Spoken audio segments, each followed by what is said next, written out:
मोदी सरकार के कार्यकाल 3 साल पूरे हो चुके हैं और ऐसे में विभिन्न विभागों का लेखा जोखा जो है हम आपके सम्मुख पेश कर रहे हैं। तो ऐसे में आज हम उस विभाग की बात करेंगे, उस मंत्रालय की बात करेंगे जिसे एक अपीजिंग मिनिस्ट्री कहा जाता था गठबंधन सरकार के दौर में कि भाई गठबंधन है, सहयोग लेना है तो रेल मंत्रालय पकड़ा दीजिए। जिसे कहा जाता था कि भाई आप अपने राज्य की लोक लुभावन ट्रेनों की एक पूरी फहरिस्त जो है उसका ऐलान कर दीजिए तो रेल मंत्रालय है, एक बीमारू मंत्रालय है। लेकिन मोदी जी ने इस मंत्रालय की जिम्मेदारी एक परंपरागत राजनेता को न सौंपकर एक सीईओ को सौंपी तो ये कहना गलत नहीं होगा। और रेल मंत्री सुरेश प्रभु हमारे साथ हैं जिन्होंने कमोबेश उसी अंदाज में आपने रेलवे को चलाया भी है। एक राजनेता नहीं, अपीजमेंट, कोई नई ट्रेनों के ऐलान नहीं हो रहे हैं, कोई किस राज्य से आप आते हैं किसी को आपके बजट भाषण में पता भी नहीं चल पाया था, कोई स्पेसिफिक राज्य के ऊपर आपने कोई लोक लुभावन योजनाओं का ऐलान नहीं करा। आपने मॉडर्नाइजेशन, एक्सपेंशन और स्पीड, इन 3 मुद्दों को लेकर आप आगे बढ़े थे। अब मैं आप ही से पूछूं, हाउ यू विल जज योरसेल्फ, कैसा रहा आपका काम? वेरी गुड क्वेश्चन, बहुत अच्छा सवाल है आपका। आप मुझे जज करने के लिए मैंने कहा आपके सामने मैं एक मापदंड रखता हूँ। वो कैसे कि मैंने कार्यकाल संभालने के बाद मैंने कहा था कि क्या रेल की स्थिति है उसके बारे में एक वाइट पेपर हम देश के सामने रखेंगे। फिर आप देख सकते कि व्हाइट पेपर में जो बात कही है क्या उसी के ऊपर हमने काम किया या उससे हट के हमने काम करे, और यदि उसी के ऊपर काम किया तो उस दिशा में अच्छी तरह से चलेंगे। आपको पहुंचना है यहाँ से दिल्ली से चेन्नई जाना है और आप जयपुर का रास्ता पकड़ेंगे तो आप चेन्नई कहीं पैसे पहुंच नहीं पाएंगे। तो इसीलिए हमने ये जो व्हाइट पेपर में जो बात कही थी उसी के ऊपर हम काम करें। इंफ्रास्ट्रक्चर के ऊपर बल दे रहे, डबलिंग टिपलिंग जहाँ पे बहुत कंजेशन है वहाँ काम करें। सिर्फ 42% विद्युतीकरण हो चुका था, उसको 85% तक ले जाने के लिए काम कर रहे। जो मीटर गेज लाइन काफ़ी समय से चल रही थी उसको पूरी मात्रा में ब्रॉडगेज में कन्वर्ट कर रहे हैं। बिल्कुल, 12,500 किलोमीटर आपने किया, जबकि पिछले आज़ादी से अब तक 15,000 किलोमीटर हुआ है, तो वो कामयाबी है, उसमें कोई दो राय नहीं। तो ये सब हम काम करने की शुरुआत की। तो आप जो पूछा, आपने जो बात पूछी बिल्कुल सही है। आप रफ्तार से कितना खुश हैं? कहाँ तक हम लोग आगे, लेकिन यदि आप मुझे पूछेंगे तो हम रास्ते पे तो सही चल रहे, लेकिन हम अभी तक हमारे मंजिल पे नहीं पहुंचे। रास्ता तो सही है लेकिन मंजिल अब तक नहीं पहुंचे। इसीलिए चलने की रफ्तार कैसी है? रफ्तार भी बहुत अच्छी है, क्योंकि हम पहले जो काम कर रहे थे उससे दुगुना से भी ज़्यादा रफ्तार से काम करें। लेकिन फिर भी जो समय सीमा तक हमें पहुंचना है उसमें तो जो समय पहले लगने वाला था उसको हमने बहुत कम कर रहे हैं, लेकिन फिर भी तो कुछ तो समय लगेगा। इसलिए मैंने कहा था मेरे बजट में कि हम ये जो काम पूरा करने के बाद पहला फेज आपको ऑन डिमांड टिकट भी मिल पाएगी, आपको सही माने में जो वेटिंग लिस्ट है वो भी ख़त्म हो जाएगी, आपको ट्रेन की स्पीड जो है वो काफ़ी एवरेज स्पीड बढ़ेगी, आपको ज़्यादा से ज़्यादा आपके चॉइस के ट्रेन में जाने को मौका मिलेगा, क्योंकि ट्रेन के नए प्रोडक्ट्स मार्केट में आएंगे। तो ये सब हम काम कर रहे हैं। तो आप यदि पूछेंगे काम कहाँ तक हो गया, काफ़ी बड़ी मात्रा में हुआ है। क्या काम पूरा हुआ? काम पूरा नहीं हुआ है, एक वर्क इन प्रोग्रेस है, इसीलिए इस तरह से हम काम कर रहे हैं। चलिए, काम चालू है। लेकिन अगर आपसे मैं पूछूं कि 3 साल के अंदर बतौर रेल मिनिस्टर अगर मैं आपसे 3 काम कहूं कि जिन्होंने आपके दिल को सुकून दिया हो कि हाँ ये 3 काम मैंने बहुत अच्छे कर दिए। एक तो क्योंकि आपने पूछा 3 ही दिखाना है, इसके लिए वैसे बहुत किया जा सकता है। चूज कर लीजिए। आई एम श्योर आपके पास तो मैं कहता हूँ इंफ्रास्ट्रक्चर क्रिएशन के लिए हम लोगों ने बुनियादी तौर पे काम करने की शुरुआत की है पहली। दूसरी पैसेंजर एम्यूनिटीज जो बड़े मात्रा में कभी नहीं थी, उसको हमने पैसे, वो तो लिफ्ट होगी, खान पान सेवा होगी, पानी 15 रुपये में के वजह से आपको ATM में 2 रुपये में मिलने की सुविधा होगी, आपको नए ट्रेन प्रोडक्ट्स लॉन्च किए, सो पैसेंजर एम्यूनिटीज़ काफ़ी हुए। तीसरी बात, हम लोगों ने स्ट्रक्चरल इश्यूज़ के ऊपर ध्यान दिया। जैसे कि मैं आपको बता रहा हूँ, पहले हमारे पास 40,000 करोड़ रुपए के से बजट नहीं बनता था, क्योंकि धन ही नहीं होता था, और लोग कहते थे फाइनेंस मिनिस्ट्री ने दिया मैं क्या करूँ, यह कह के तो बात तो नहीं बनेगी, कुछ आर्ग्यूमेंट जीत सकते हैं लेकिन काम तो नहीं होगा। तो इसलिए फर्स्ट टाइम हम लोगों ने एक्स्ट्रा बजटरी रिसोर्सेज से पैसे इकट्ठा किए, कभी नहीं हुआ था देश में। और ये काम 3,75,000 करोड़ रुपया हम लोगों ने रेल में 3 साल में हम लोगों ने आज निवेश कर रहे, और अगले 5 साल में 8.5 लाख करोड़ रुपया हम खर्चा करेंगे। ये सब मैं मानता हूँ बड़ी उपलब्धि है। उसके अलावा हमने पूरी मात्रा में ट्रांसपेरेंसी लाई है।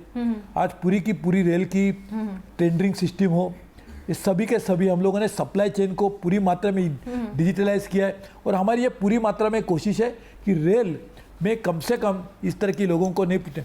पहले रिक्रूटमेंट करने के लिए भी क्या होता था आपको पता है। जी, जी। हम लोगों ने पूरी ट्रांसपेरेंट सिस्टम बनाई, ऑनलाइन एग्जाम की, वर्ल्ड की सबसे ज़्यादा ऑनलाइन एग्जाम हमने। लेकिन बहुत सारे लोग कहते हैं कि उनका टाइमली रिजल्ट नहीं आता है और ये बात कई रिक्रूटमेंट्स हैं जो नहीं हो रहे हैं, वैकेंसीज खाली हैं, गैंगमैन की वैकेंसीज खाली हैं। तो बहुत सारी, क्योंकि मैं आपको बताती हूँ कि सोशल मीडिया पे ये शिकायत रेलवे को लेकर बहुत ज़्यादा युवाओं की है। एक तो बात है कि जो प्रक्रिया है वो प्रक्रिया जब भी रिक्रूटमेंट की जाएगी, जितने लोगों को भी लिया जाएगा वो पूरी तरह से पारदर्शिक है। उसमें ऑनलाइन एग्जाम, वर्ल्ड की सबसे ज़्यादा 1 करोड़ से ज़्यादा लोग एग्जाम में बैठे थे एक ही दिन, ये भी किया गया और ये सब चीज़ हमने की है। लेकिन जैसा मैंने आपको कहा, क्योंकि ये वर्क इन प्रोग्रेस है, आप मकान में रहने को जाते हैं, नया बना रहे हैं तो पहले लगेगा ये भी नहीं हो, अभी सीलिंग का भी काम नहीं, वॉल का भी काम नहीं, तो जो कॉन्ट्रैक्टर कहता है चलो चिंता नहीं करिए, 15 दिन के बाद आपको मैंने समय दिया, 15 दिन में पूरा हो जाएगा। तो 15 दिन के बाद तो हो भी जाता है। तो इसलिए वर्क इन प्रोग्रेस जब होता है तो शायद इस बात का एहसास नहीं होता कि हम लोग जो जिस मकान में रहने जाने वाले हैं क्या ये लिवेबल है कि नहीं। आपने यात्री किराए ना कई नामों पर बहुत धीरे धीरे चुपके हमारी जेब से 1-1 रुपया करके काफ़ी सारा पैसा निकाल लिया, ऐसा लोगों को लगता है। आपने कैंसिलेशन फीस बढ़ा दी है, हाफ टिकट फुल कर दिया है, आपने जिस तरह से फ्लेक्सी फेयर स्कीम शुरू की है, तो लोगों को लगता है कि कहीं ना कहीं सुविधाएं जितनी होनी चाहिए थी उस हिसाब से किराए ज़्यादा बढ़ गए। मैं एक हिंदुस्तान की सोच भी थोड़ी उस दिशा में है, उसको भी हम लोग मान लें, लेकिन एक अधिकांश सोच ये है कि रेशो ठीक नहीं है किराए बढ़ने का और सुविधाओं का। आपको क्या लगता है? देखिए, एक तो आपने देखा होगा 3 साल में हम लोगों ने करीबन किराया बढ़ाया नहीं है। आप कोई भी किसी भी हालत से देखिए कि नहीं, आपने दूसरी तरह से बढ़ा लिया ना। आप स्मार्ट हैं, आप सीईओ हैं, आप सीधे सीधे कट नहीं करेंगे। आपने जो बात की वो सिर्फ 1% से कम लोग उससे सफ़र करते हैं। अच्छा चलिए, फ्लेक्सी फेयर को आप कैंसिलेशन टिकट जो आपने करा के कैंसिलेशन चार्जेस आप अभी एयरलाइन से आप कंपेयर कीजिए, एयरलाइन में कैंसिल किया, बस में जाके देखिए। तो आम लोगों की रेल है ना सुरेश जी। क्या बस आम लोगों के लिए नहीं है? क्या अभी आप सोचते हैं आम लोगों के लिए है? ये जो पैसा कैंसिल करने के बाद भी जो मिलेगा वो रेल कहाँ लगाएगी? आम लोगों को ही देगी। वो जब आप प्राइवेट एयरलाइंस को देने को ये बात आपने की, वहाँ कैंसिल करती है तो प्राइवेट एयरलाइन अपने घर में ले जाती है। रेलवे का कैंसिल, रेलवे का पैसा रेलवे के पास ही रहता है, तो रेलवे का पैसा वापस लोगों के आमदनी के में लगाया जाएगा, लोगों को सुविधा देने के लिए लगाया जाएगा। तो आम आदमी के लिए तो रेलवे है। तो यदि आप सोचते कि रेलवे आम आदमी के लिए है, फिर आम आदमी के लिए रेलवे को ज़्यादा बढ़ाना चाहिए, मजबूत करना चाहिए कि रेल को कमज़ोर करना चाहिए? यदि आम आदमी को काम देने की, आपकी माँ यदि बच्चे को प्यार देती है तो माँ को आप ज़्यादा मजबूत करेंगे कि माँ को ज़्यादा कम करेंगे?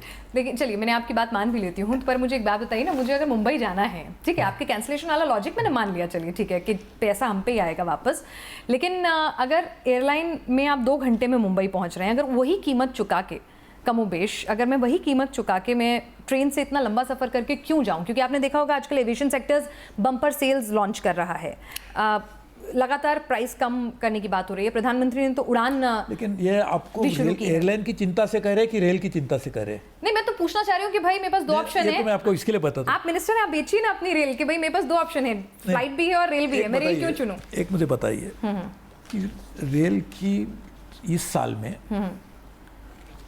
पिछले साल के तुलना में 5 साल तक रेल की सफ़र करने वाले लोगों की संख्या घट रही थी 5 साल तक। 5 साल के बाद पहली बार इस साल में रेल में सफ़र करने वाले लोगों की संख्या बढ़ी है। ये कैसे हुआ? दूसरी बात, आज भी तेजस जो ट्रेन जा रही है उसका किराया भी ज़्यादा है, उसका वेटिंग लिस्ट है। हमारे सभी ट्रेन, तीसरी बात हम लोगों ने ट्रेन में सफ़र करने के समय यदि ट्रेन में एक सीट भी खाली है तो हम लोगों ने पहली बार रेल के इतिहास में पहली बार ये निर्णय किया कि आपको 10% डिस्काउंट मिलेगी। रेल में कभी आपने सुना था डिस्काउंट दिया जाता है? तो ये डिस्काउंट देने की भी बात हुई है।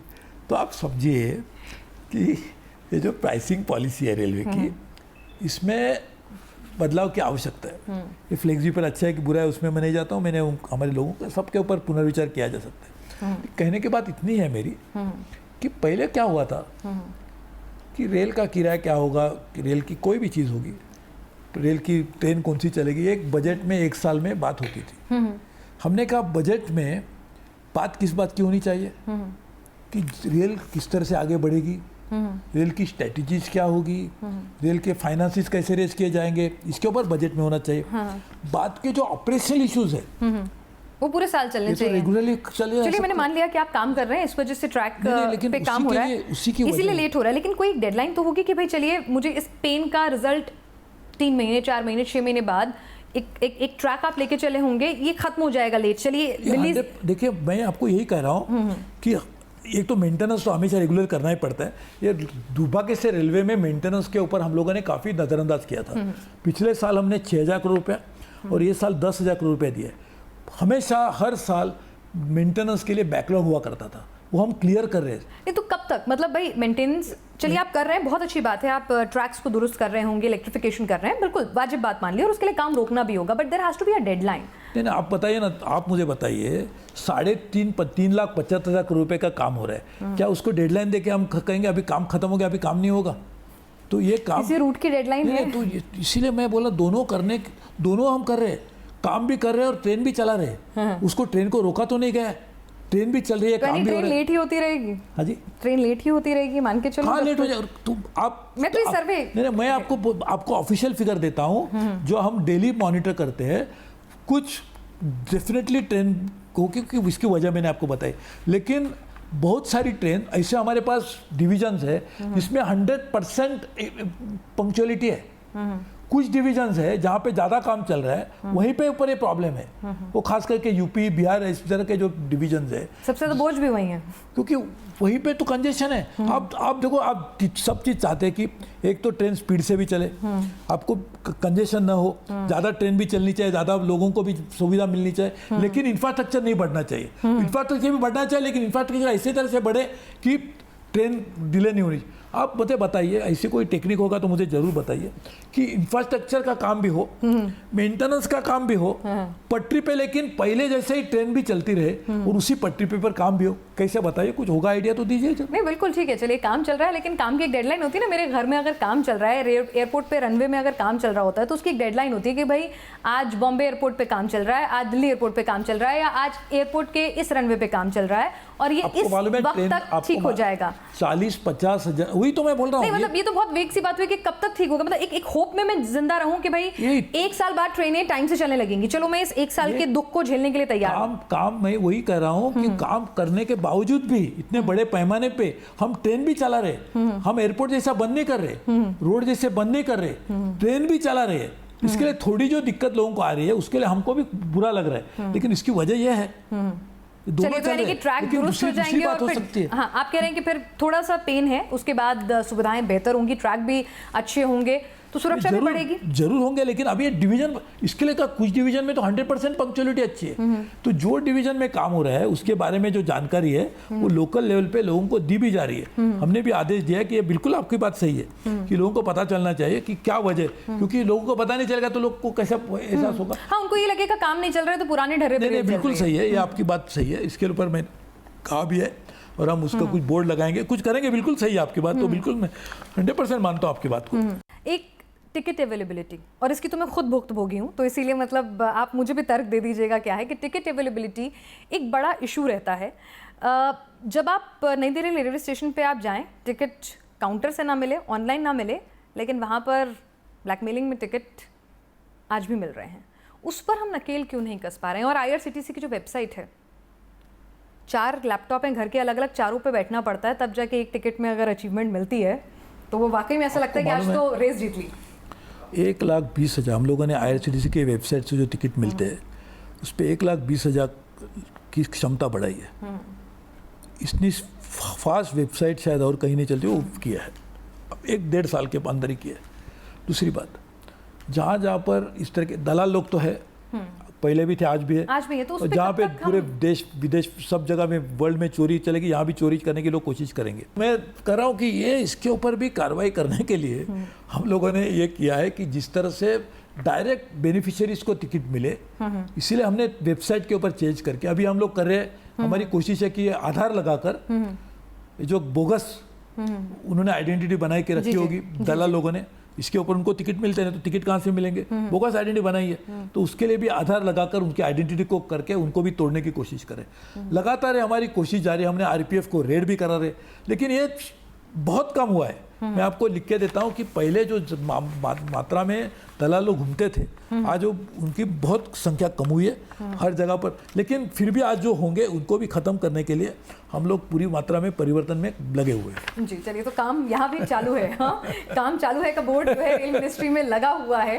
और यहाँ पर अगर हम बात करें आगे थोड़ा जीएसटी के इम्पैक्ट की, तो रेल मिनिस्ट्री पर जीएसटी का इम्पैक्ट आपको क्या लगता है? अपने विभाग में आपने भी उसका कैलकुलेशन किया होगा, क्या कुछ रहने वाला है? और एसी फेयर्स भी जीएसटी के दायरे में आएंगे, और जो फ्रेट होता है उसमें भी कह रहे हैं कि रोड फ्रेट जो है वो सस्ता हो जाएगा, तो शायद रेलवे को थोड़ा इम्पैक्ट हो सकता है।